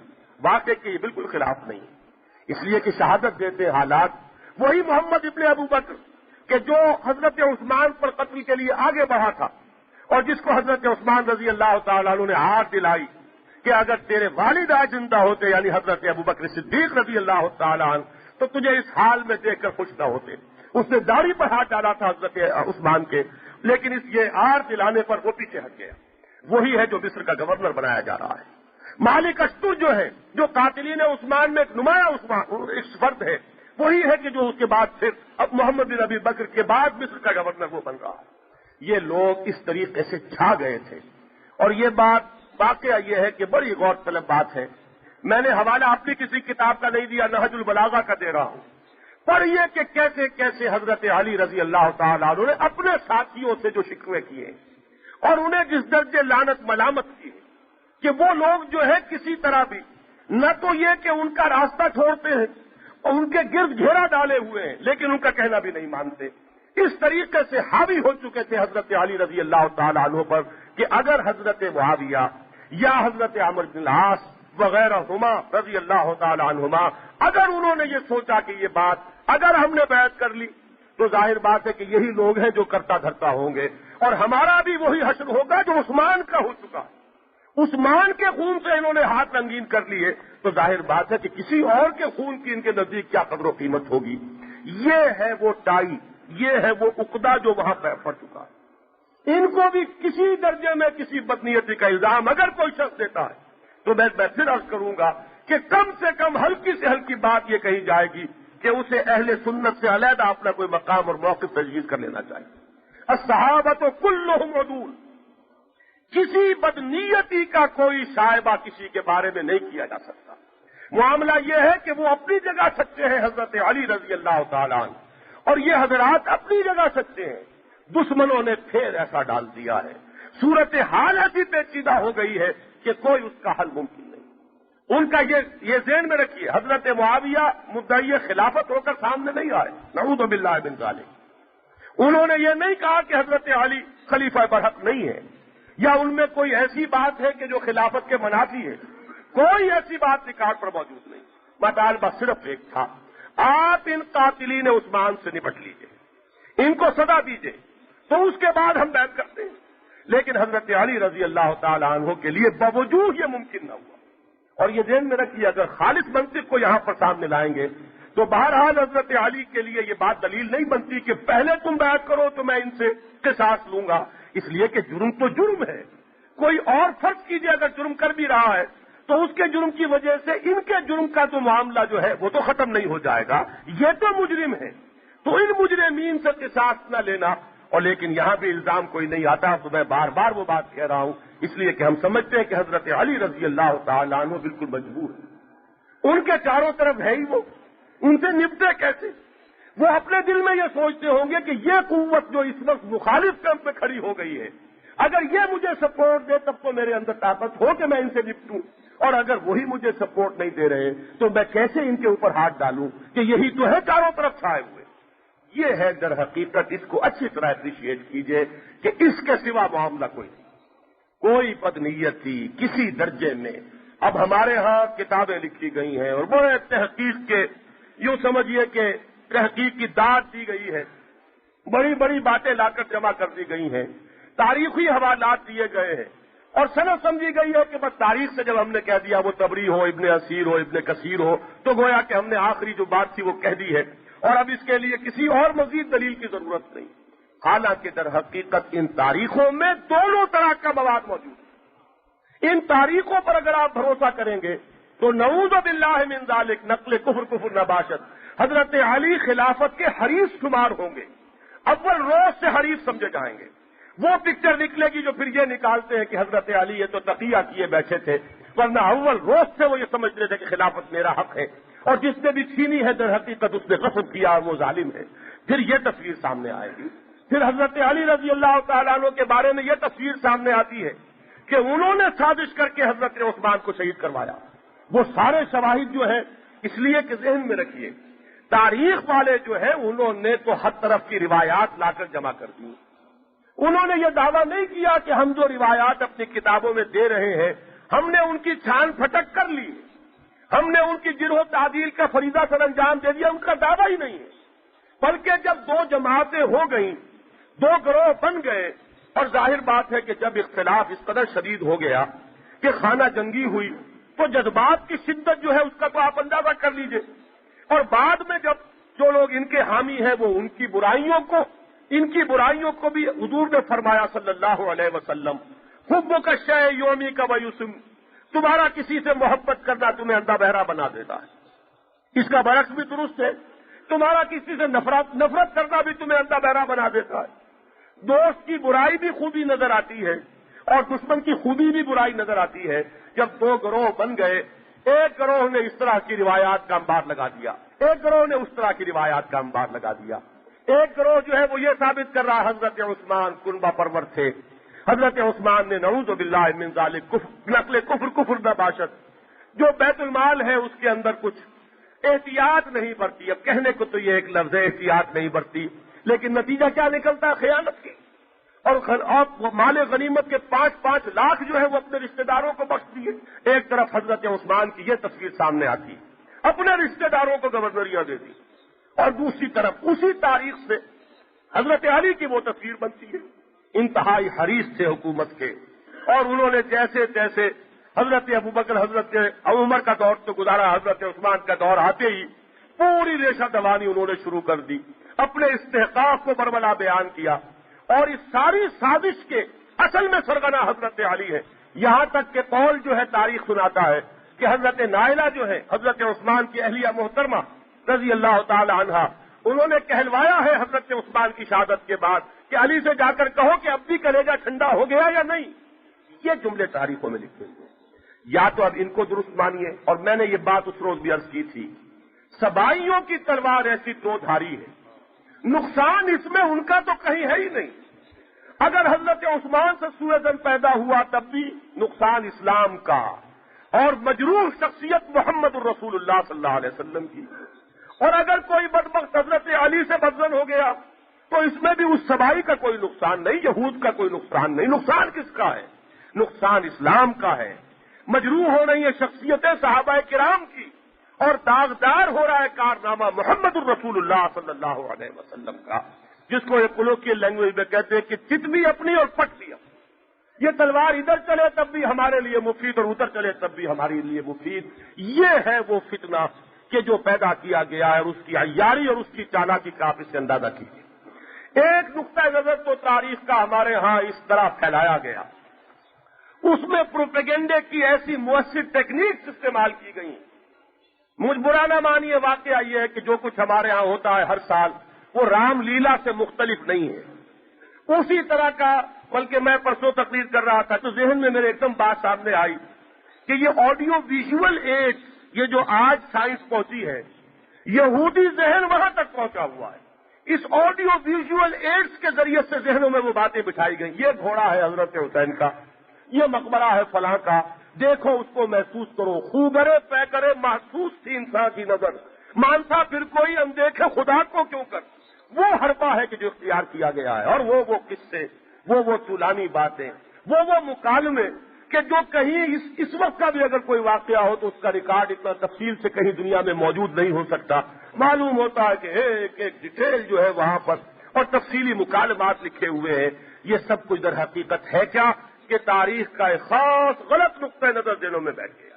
نتیجہ یہ ہے کہ ہمارے ہاں اہل سنت کہلانے والے، سنی اپنے آپ کو کہنے والے حضرت معاویہ کی توہین کرتے ہیں، حضرت عمرو بن العاص کی توہین کرتے ہیں، حضرت ابو موسیٰ اشعری کی توہین کرتے ہیں. یہاں تک کہ نابک نے تیرے سید نہ چھوڑا زمانے میں حضرت ام المومنین عائشہ صدیقہ رضی اللہ تعالی عنہا کی توہین کرتے ہیں. اور بددیانتی اور دھوکہ حضرت ابو موسیٰ اشعری کے سلسلے میں جو جنگ صفین میں ہوا ہے اس کو دھوکے سے تعبیر کرنے والے مسلمان موجود ہیں.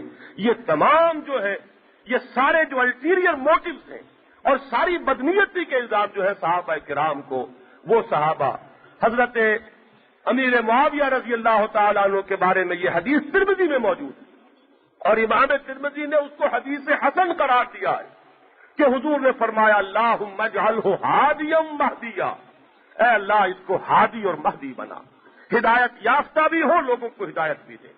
حضور کی رائے کیا تھی کہ یہاں کاتب وحی مقرر کیا جا رہا ہے حضرت معاویہ رضی اللہ تعالیٰ عنہ. اللہم علمہ الکتاب والحساب، اے اللہ اس کو حساب اور کتاب کا علم عطا فرما، وقیل عذاب، اور اس کو عذاب سے بچا. مسند احمد کی روایت ہے. وہ ہیں امیر معاویہ رضی اللہ تعالیٰ عنہ، جن کے لیے انتہائی توہین آمیز الفاظ عام سنی مسلمان، جس کے ذہنوں پر وہ چیز بٹھا دی گئی، وہ بڑی شاطرانہ جو ٹیکنیک ہے اس کے ذریعے سے بچپن سے لے کے وہ سنتا چلا آ رہا ہے.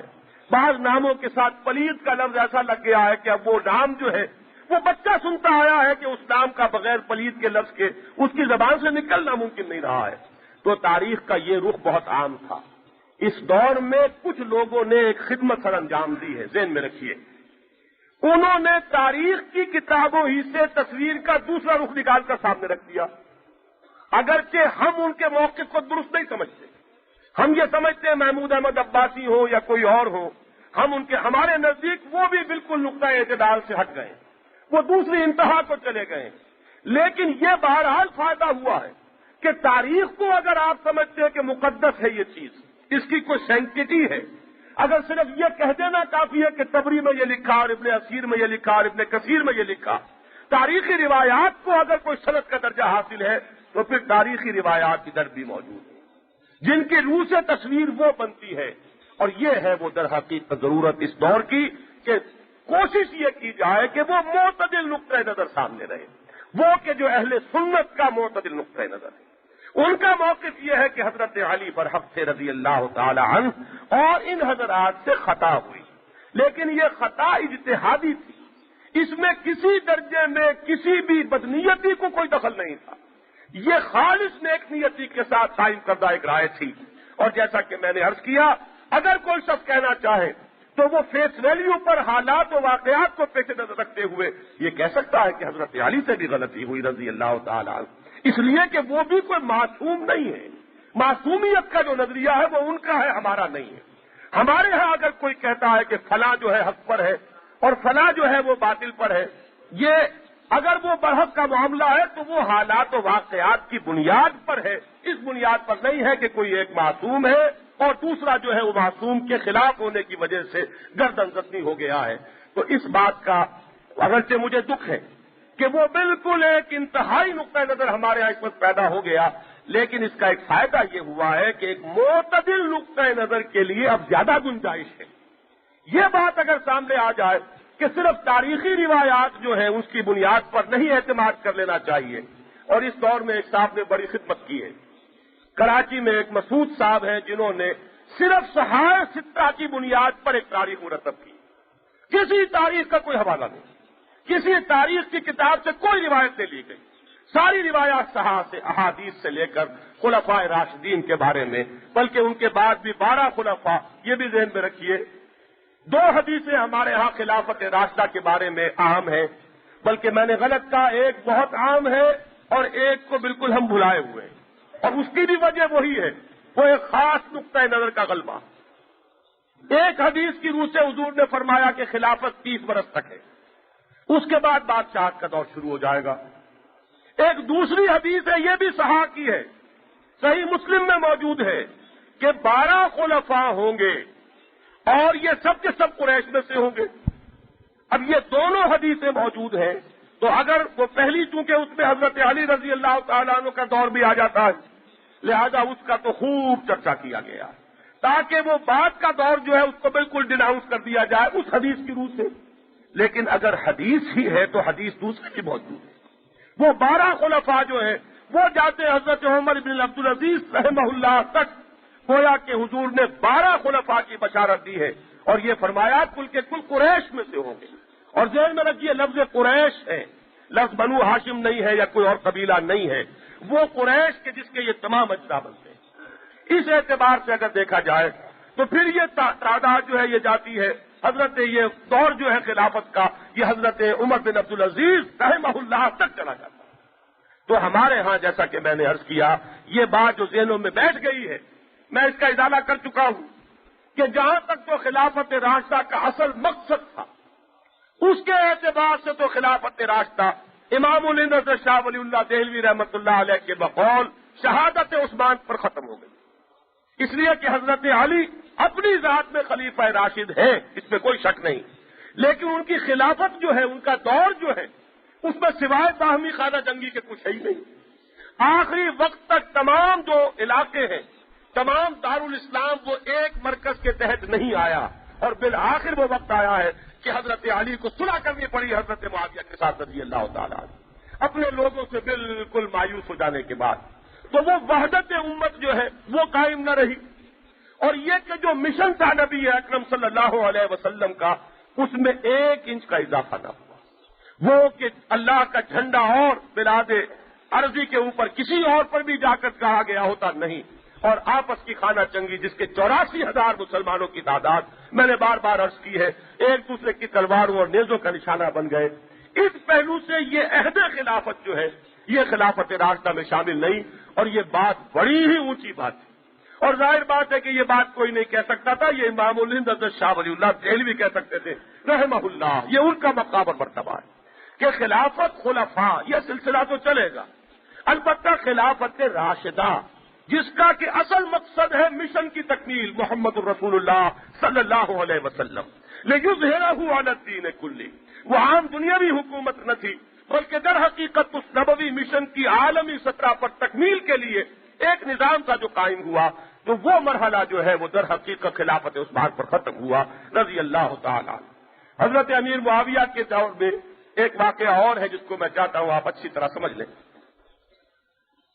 اور اس کے لیے بھی میں چاہتا ہوں کہ پہلے ذرا ذہن میں لائیے، غزوہ تبوک کے بعد نبی اکرم صلی اللہ علیہ وسلم نے 3 صحابہ کو جنہوں نے تسلیم کر لیا تھا کہ ہم سے کوتاہی ہوئی، انہیں کچھ سزا دی تھی، 40 دن کا مقاطعہ۔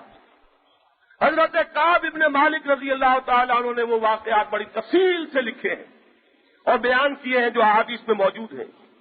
اس وقت یہ ہوا کہ جب حضرت کعب کو یہ سزا دی جا رہی تھی اور ان پر زندگی جو ہے وہ بالکل اجیرن ہو گئی، کوئی ان سے بات نہیں کر رہا، تو وہاں سے ملک غسان کا خط لے کر ایک ایلچی آتا ہے۔ ذرا اندازہ کیجئے، دشمنوں کی انٹیلیجنس کا اندازہ کیجئے، کہاں مدینہ منورہ اور کہاں شام سے ایک خط آ رہا ہے، اور اس میں لکھا کیا گیا ہے، ہمیں معلوم ہوا ہے کہ تمہارے صاحب نے تم پر بڑی زیادتی کی، تم تو بڑے جلیل القدر انسان ہو، بڑی تمہارا درجہ ہونا چاہیے، اور تم ایسے نہیں ہو کہ تم اس طریقے سے ذلیل و خوار ہو جاؤ، تم ہمارے پاس آؤ، ہم تمہارا شایان شان اکرام کریں گے۔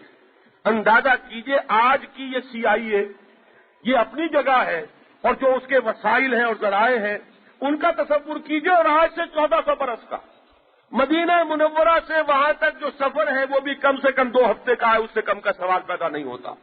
یہاں سے یہ اطلاع پہنچ بھی گئی ہے، وہاں سے خط آ بھی گیا، اور یہ 40 دن کے اندر اندر ہو رہا ہے، اسی وقت اس لیے کہ ابھی وہ مقاطعہ ختم نہیں ہوا تھا۔ اور حضرت کعب ابن مالک فرماتے ہیں رضی اللہ تعالیٰ عنہ، جب یہ خط مجھ تک پہنچا تو میں نے کہا یا اللہ، یہ ایک نئی مصیبت ہے جو مجھ پر نازل ہوئی، اور میں نے وہ خط پھاڑا اور تنور کے اندر جھونک دیا۔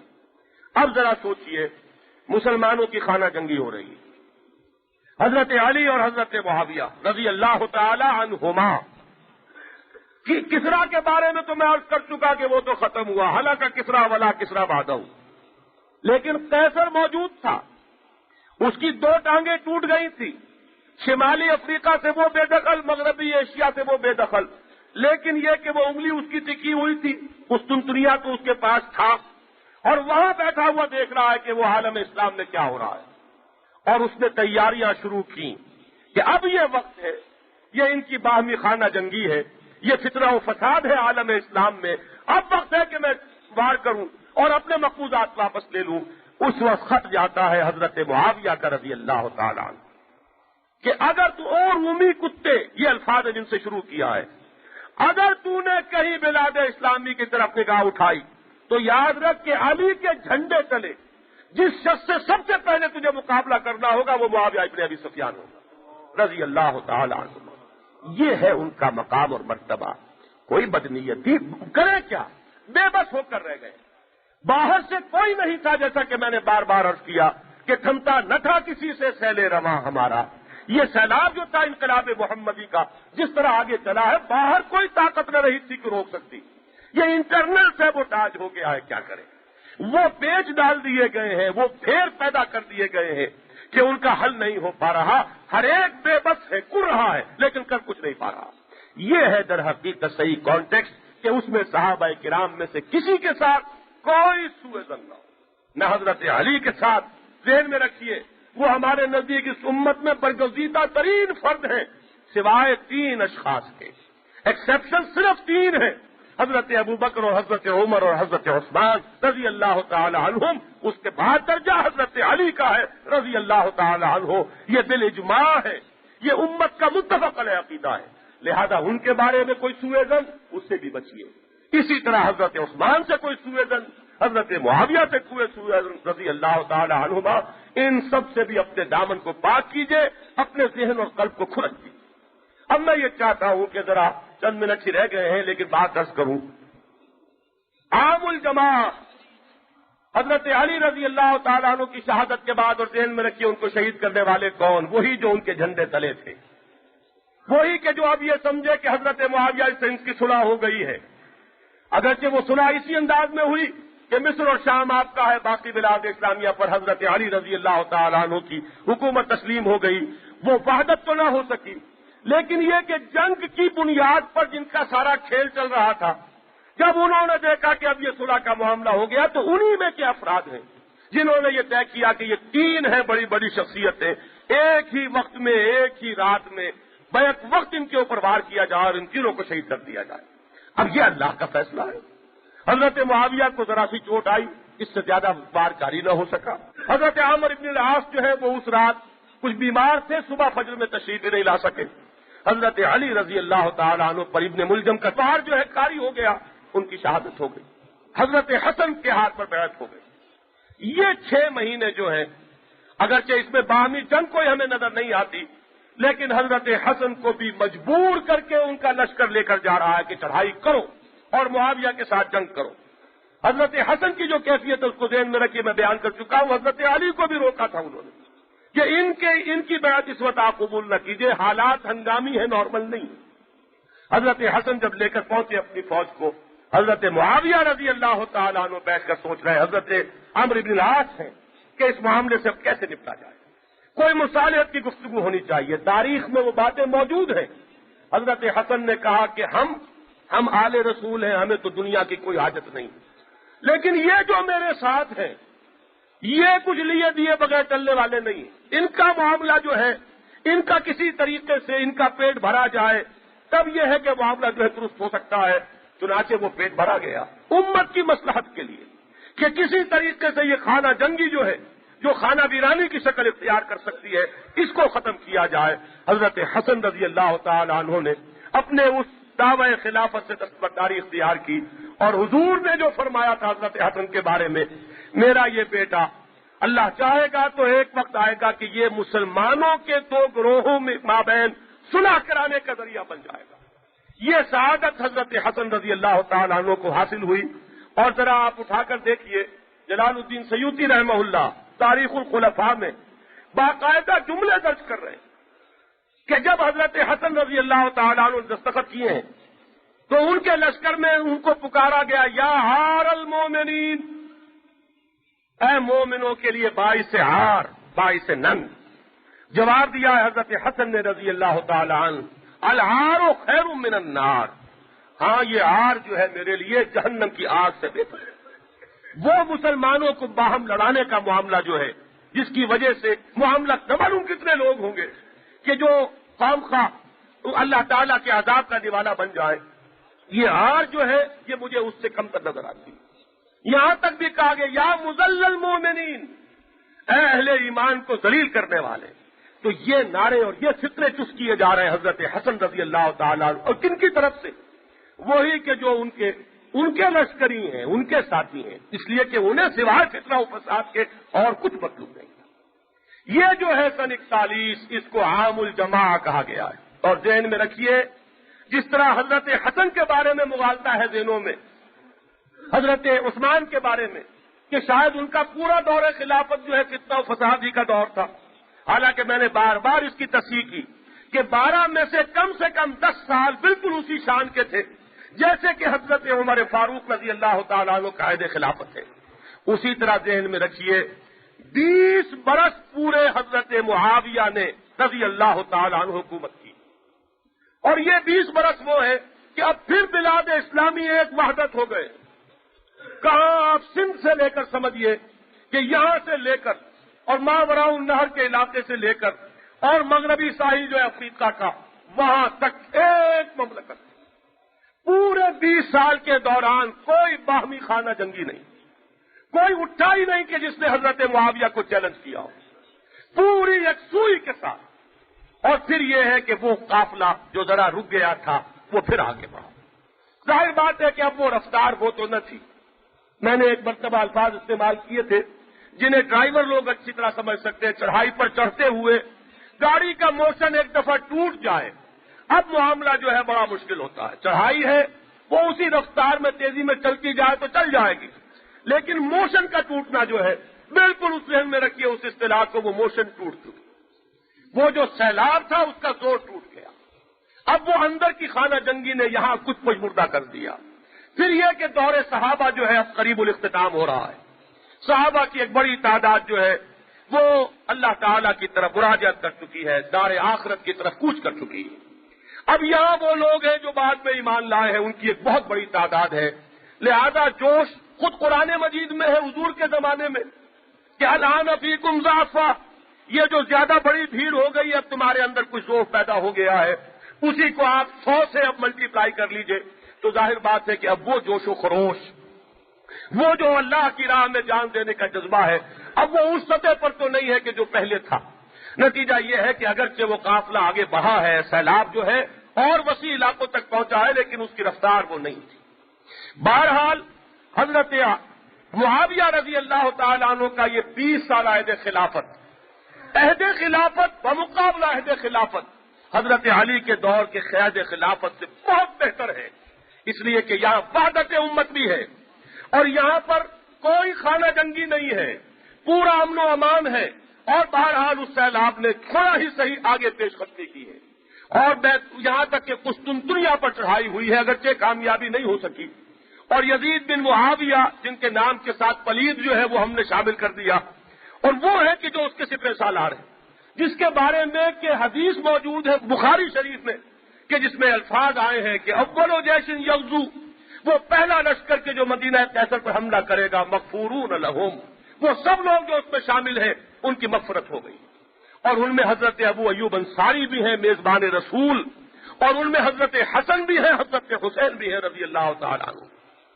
تو یہ تو واقعات میں نے رکھے کہ دور خلافت بمنزلہ دور خلافت یا بمقابلہ دور خلافت یہ بہت اعلیٰ ہے اس کی نسبت, لیکن مین ٹو مین شخص بمقابلہ شخص کوئی سوال ہی پیدا نہیں ہوتا کہ حضرت امیر معاویہ کو ایک لمحے کے لیے بھی حضرت علی سے افضل کہنے والا کوئی اہل سنت میں اپنے آپ کو شامل کر سکے, اس کا کوئی سوال نہیں.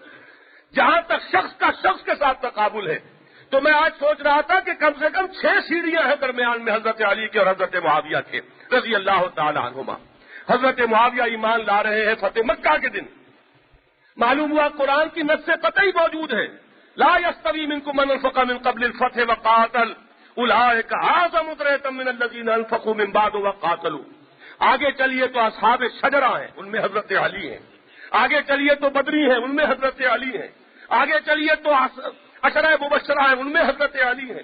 آگے چلیے تو وہ خلفائے اربعہ ہیں جن میں حضرت علی ہیں. لہذا مین ٹو مین شخص کا مقابلہ شخص سے کوئی نسبت ہی نہیں.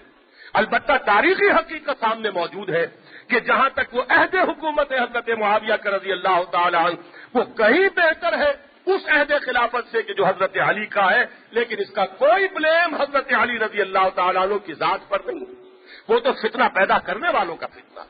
اب میں صرف چند منٹ لوں گا. ایک معاملہ کہ جو بڑا ہی حضرت معاویہ کے بارے میں ذہنوں کے اندر بڑا ہی اس نے طوفان پیدا کیا ہے, وہ حضرت یزید کے لیے, یزید بن معاویہ, ان کے لیے جو بیعت دی گئی ہے بیعت ولی عہدی, یہ ہے وہ جرم جس کو کوئی مسلمان معاف کرنے کو تیار نہیں. اس کے بارے میں ذہنوں میں یہ آتا ہے, ایک اشکال ہے, شیطان وسوسہ اندازی کرتا ہے کہ یہاں در حقیقت اپنی خاندان کی حکومت قائم کرنا یہ حضرت معاویہ رضی اللہ تعالیٰ عنہ کا مقصد بن گیا تھا. اس کے اوپر رضا رکھا جاتا, اس کا مطلب یہ کہ حکومت پسند تھی, اس کا مطلب حب جاہ ہے, حب دنیا ہے. یہ سب جب ہے منطقی طور پر آدمی سغرا کبرا جوڑتا چلا جاتا ہے تو میں نے اب تک جو کچھ کہا ہے اس سب کی نفی سے ایک واقعے سے ہو جاتی ہے کسی بھی سوچنے والے کے نزدیک. اس واقعے پر بڑے ٹھنڈے دل سے غور کرنے کی ضرورت ہے. میں نے ابھی 2 الفاظ استعمال کیے تھے, ایک آئیڈیلزم ہے اور ایک ریئلزم ہے. آئیڈیلزم جو ہے انسان اونچے سے اونچا سوچے, اعلیٰ سے اعلیٰ سوچے, کیا ہونا چاہیے, کیا ہمارا نصب العین ہے, یہ اور بات ہوگی. اور ریئلزم کے فی الواقع ہم کہاں کھڑے ہیں, کتنا کچھ چل سکتے ہیں. یہ صورتحال بالکل دوسری ہوتی ہے. اور دنیا میں کامیاب وہ ہوتے ہیں کہ جو آئیڈیلسٹ بھی ہوں لیکن ریئلسٹ بھی ہوں. وہ لوگ کہ جو صرف ہواؤں میں اڑنا جانتے ہیں، زمین پر نہیں چل سکتے، وہ قوموں کو کہیں نہیں لے جایا کرتے، کوئی ترقی تک نہیں پہنچایا کرتے. وہ ہواؤں میں اڑاتے ہیں اور پھر ایک دم گراتے.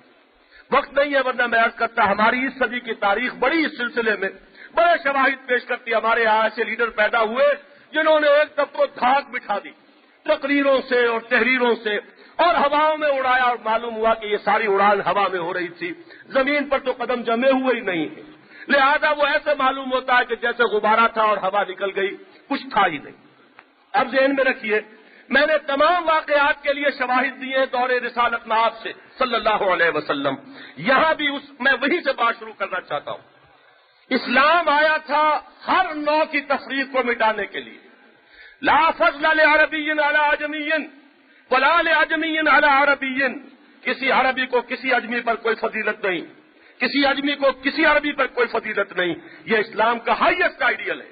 اور دشمنوں نے مانا ہے کہ محمد الرسول اللہ صلی اللہ علیہ وسلم نے اسے صرف ایک سرمن اور واز نہیں بلکہ حقیقت بنا دیا. ایک طرف اس کو ذہن میں رکھیے اور دوسری طرف اس کو ذہن میں رکھیے، محمد الرسول اللہ صلی اللہ علیہ وسلم ہائیسٹ آئیڈیلسٹ بھی ہیں لیکن بڑے ریئلسٹ بھی ہیں. زمین پر نظر آ رہا ہے کہ آپ فرما رہے ہیں الائمۃ من قریش. یہ امامت جو ہے مسلمانوں کی یہ قریش میں رہے گی، جس کو دلیل کے طور پر پیش کیا صحابہ کرام نے، مہاجرین نے. جبکہ حضرت سعد ابن عبادہ رضی اللہ تعالیٰ عنہ رئیس انصار، جبکہ وہ مدعی بن کر آئے تھے کہ انصار کا حق ہے، انصار نے حضور کی اتنی مدد کی ہے جس کے نتیجے میں یہ غلبہ اور فتح حاصل ہوا. اس وقت یہی دلیل دی گئی. حضور نے یہ فرمایا کیوں؟ اس لیے کہ عرب قریش کے سوا کسی کی سرداری سے واقف نہیں. اگر کسی اور کو سردار بنا دیا گیا، اپنی جگہ وہ بات صحیح ہے، حضور نے فرمایا کہ حبشی بھی اگر تم پر امیر بنا دیا جائے، کان کٹا حبشی، اس کی بھی اطاعت کرو. لیکن بالفعل جو حالات موجود ہیں، لوگوں کی جو ذہنیت ہے، جو اس کی نفسیات ہیں، اس کے اعتبار سے حقیقت یہ ہے کہ یہاں کسی اور کی خلافت نہیں چل سکتی سوائے قریش کے. یہ ہے وہ آئیڈیلزم اور یہ ہے وہ ریئلزم. ان دونوں کے بغیر دنیا میں کوئی کام نہیں ہوا کرتا. اور یہ جو میں پہلے عرض کرتا رہا ہوں منگومری واٹ وغیرہ کے حوالے سے، ان کی آنکھیں چندیا جاتی ہیں یہ دیکھ کر کہ اس عالم واقعہ میں، اس عالم علل و اسباب میں نبی اکرم صلی اللہ علیہ وسلم نے کیسی شاندار کامیابی حاصل کی ہے. اس میں یہ ہے کہ حضور نے ہمیشہ حالات پر نگاہ رکھی. حالات سے اوپر اڑاؤ، لوگوں کو اٹھاؤ جتنا اٹھا سکتے ہو، لیکن قدم زمین کے اوپر جمے رہنے چاہیے. قدم بقدم زمین پر آگے چلنا ہوگا، تب کوئی چیز عالم واقعہ میں ظہور پذیر ہوگی اور مستحکم بھی ہوگی. اس بات کو ذہن میں رکھیے، اس میں کوئی اختلاف نہیں. یہ حدیث متفق علیہ ہے. اس پر تو یہ بحثیں تو بعد میں ہوئی ہے کہ آیا اس حدیث کی روح سے خلافت کبھی غیر کرشی میں جا ہی نہیں سکتی، یا یہ ہے کہ غیر کرشی کی خلافت بھی کسی حالت میں درست ہو سکتی ہے. لیکن اس حدیث کو چیلنج کسی نے نہیں کیا. اس کو ذہن میں رکھیے. اور اب آئیے، کتنا زمانہ بیت گیا؟ 30 برس اور بیت چکے، بلکہ 50 برس بیت چکے. تقریباً یوں سمجھیے کہ 30 برس کے بعد تو حضرت معاویہ کی کا عہد خلافت شروع ہوتا ہے. 20 برس اور شامل کیجئے ان کا جو عہد خلافت ہے. پوری 20 صدی بیت چکی ہے، جسے آپ انگریزی میں کہتے ہیں کہ much water has flown down the river Ravi. بڑا پانی بہ گیا اور بڑے حالات بدل گئے. میں بھی اشارہ کر چکا ہوں، صحابہ کرام کی بڑی تعداد رخت سفر باندھ چکی آخرت کا. حالات اب وہ نہیں ہے جو اس وقت تھے. ان حالات میں غور کر رہے ہیں. گیون سرکمسٹانسز جو اس وقت ہیں، اس میں امت کی مصلحت کس چیز میں ہے؟ آیا اسی طرح چھوڑ دیا جانا جو ہے یہ امت کی مصلحت میں ہوگا، یا اب حالات کی روح سے ایک ہی راستہ ممکن رہ گیا ہے؟ یہ ماننا پڑے گا. اور سب اہل سنت مانتے ہیں کہ حضرت امیر معاویہ کے عہد حکومت میں بھی وہ خلافت راشدہ کا وہ وصف موجود نہیں تھا، جس کو میں جدید اصطلاح میں کہوں گا وہ ریپبلک نہیں رہی تھی، بلکہ اس کے پیچھے اصل قوت جو ہے وہ ایک قبیلے کی قوت تھی. یہ صحیح ہے، یہ تاریخی حقیقت ہے، ہم تسلیم کرتے ہیں. اور حضرت معاویہ نے رضی اللہ تعالی عنہ اسی صورتحال کو بھاگتے ہوئے یہ دیکھ لیا کہ اب اس کے سوا کوئی چارہ کار نہیں ہے. خانہ جنگی 4.5 سال کی ہوئی، 84,000 مسلمان اس میں مارے گئے. اب صورت یہ ہے کہ اس سے بھی ہم بہت آگے نکل چکے، 20 سال اور بیت چکے. بڑی نئی نئی قومیں اس ملت اسلامیہ میں شامل ہو چکی. ایک بڑی وسیع و عریض مملکت ہے، صحابہ کی اکثریت اٹھ چکی، اس وقت تو کوئی عصبیت سہارا دے سکتی ہے، کسی زوردار قبیلے کی قوت اگر کچھ بنا نہ ہو تو یہ نظام جو ہے وہ درہم برہم ہو جائے گا۔ اس سے آپ اختلاف کر سکتے ہیں، اختلاف کرنے کا حق ہے۔ میری پوری تقریر جو ہے بیس اس پر ہے کہ صحابہ معصوم نہیں ہے، خطا ہو سکتی ہے ان سے، لیکن صحابہ کی خطا اجتہادی ہے، اس کے اندر کسی بدنیتی کا کوئی دخل نہیں۔ یہ نہیں تھا کہ اپنے خاندان میں حکومت رکھنے کی نیت سے یہ کیا گیا، بلکہ اس لیے کیا گیا کہ امت محمد علیہ صاحب صلاۃ وسلام کی اب مصلحت اسی میں تھی۔ یہی تھا ایک معاملہ، ایک صورت ممکن تھی کہ جس کے تحت یہ نظم قائم رہ سکتا تھا، ورنہ نہ معلوم کس طرح کی خانہ جنگی پھر شروع ہو جاتی۔ اس میں پھر عرض کروں گا، کوئی شخص چاہے تو اختلاف کرے، وہ اہل سنت سے خارج نہیں ہوگا، لیکن یہ ہے کہ یہ موقف اگر سامنے رکھیں گے اور وہاں سے چلیں گے کہ ایک وقت میں خلافت قریش حضور فرما رہے ہیں صلی اللہ علیہ وسلم، مساوات انسانی کے سب سے بڑے علمبردار صلی اللہ علیہ وسلم، اور وہ فرما رہے ہیں مصلحت وقت اسی میں ہے، حالات جو ظروف و احوال ہیں ان کے اعتبار سے خلافت قریشی میں رہے گی، اسی میں عافیت ہے۔ اسی طریقے سے ایک وقت میں بنو امیہ کا اگر وہ محسوس کرتے ہیں کہ ان کا قبیلہ اتنا زوردار ہے اور ان کی اجتماعی قوت ایسی ہے کہ وہ اب سہارا دے سکتی ہے، تو انہوں نے یہ کیا، بالکل خلوص کے ساتھ کیا اور نیک نیتی سے کیا۔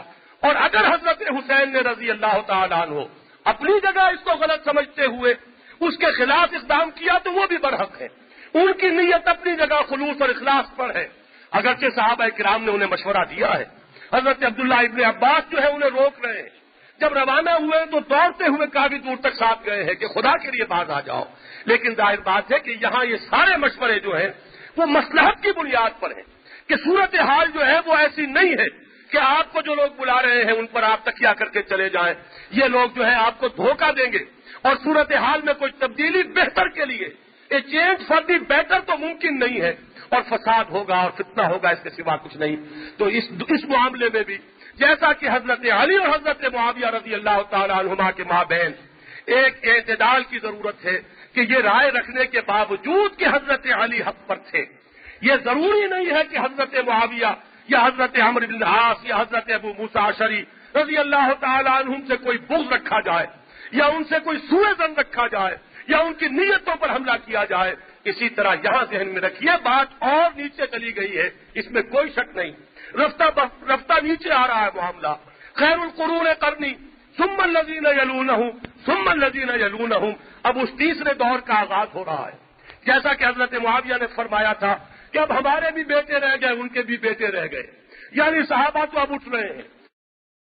ڈاکٹر صاحب کی یہ تقریر اس کے بعد بھی چند منٹ جاری رہی تھی، لیکن چونکہ ہمارے پاس C90 کا کیسٹ ختم ہو چکا تھا، اس لیے اس کی ریکارڈنگ ہم نہیں کر سکے۔ بہرحال اسی پر اکتفا فرمائیے۔